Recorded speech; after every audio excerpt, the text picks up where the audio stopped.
किंतु अभी जो जामा मस्जिद के सदर जफर अली साहब का एक भ्रामक बयान आया, उसके कारण हमें दोबारा पीसी की आवश्यकता पड़ी।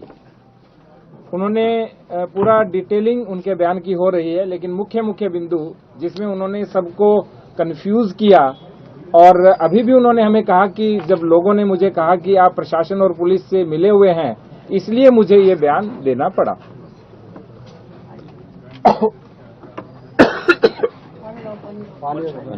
मच्छर चला गया, पानी मच्छर चला गया। अब ठीक है। पहली बात उन्होंने कहा कि जफर जी ने बोला कि हमें सर्वे की सूचना नहीं दी। मैं आपको कुछ चीजें दिखाना चाहता हूं।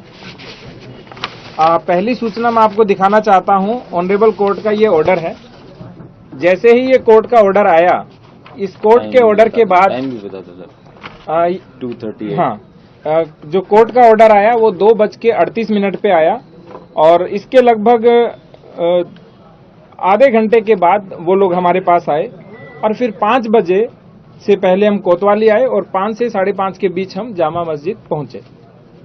ये कोर्ट का ऑर्डर है, और उन्होंने बोला कि हमें सूचना नहीं दी, जबकि इस कोर्ट के ऑर्डर में बहुत स्पष्ट लिख रखा है कि मैं रमेश सिंह राघव अधिवक्ता को माननीय सिविल जज सीनियर डिवीजन संभल, जिनकी ओर से ये ऑर्डर हुआ था, उन्होंने कहा कि जो सर्वे की कार्रवाई है उसे फोटोग्राफी और वीडियोग्राफी कराकर 29 नवंबर 2024 तक प्रस्तुत करने के लिए नियुक्त करता हूं।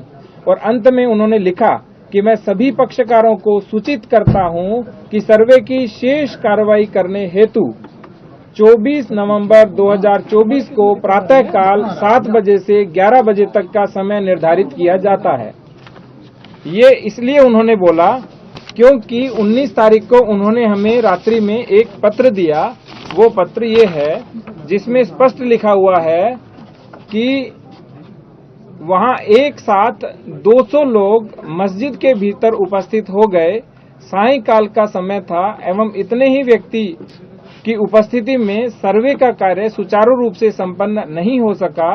वहां उपस्थित जनप्रतिनिधि एवं अन्य व्यक्तियों द्वारा बार बार सर्वे की प्रक्रिया में अवरोध उत्पन्न किया जा रहा था एवं धमकी दी जा रही थी। अतः भविष्य में पुनः सर्वे की कार्रवाई संपन्न की जाएगी, जिसकी सूचना पृथक से सभी पक्षकारों को उपलब्ध कराई जाएगी, जिससे माननीय न्यायालय का आदेश का अनुपालन हो सके।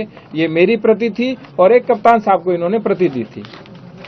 इस प्रति के क्रम में ही जो अभी मैंने बोला, 23 तारीख को जैसे जफर साहब ने बोला हमें सूचना नहीं दी, 23 तारीख को 6:15 पे मेरे द्वारा फोन किया गया, लेकिन उन्होंने कहा मेरा स्वास्थ्य सही नहीं है, इसलिए हमने एसडीएम और सीओ को भेजा कि आप एक कॉपी उनको रिसीव कराइए।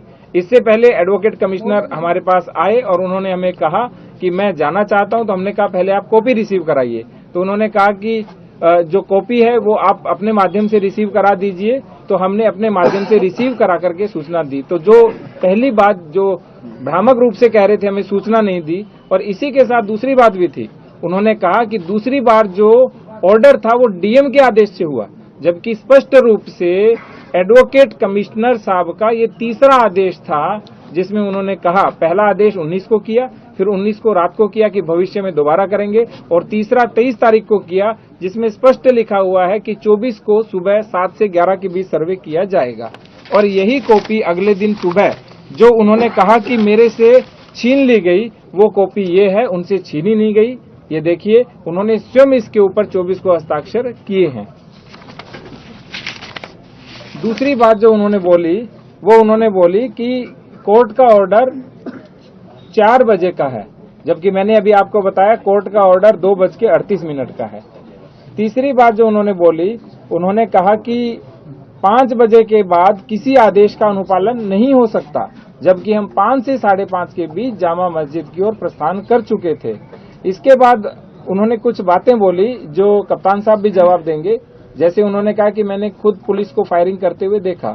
तो मैं ये पूछना चाहता हूं जफर साहब से कि क्या वो सर्वे अंदर करवा रहे थे या बाहर फायरिंग देख रहे थे, जबकि वो 10:30 पौने 11 बजे तक तो सर्वे करा रहे थे। और जितनी भी ये घटना कारित हुई मुख्य रूप से वो 10 से लेकर के 11 बजे के बीच हुई थी।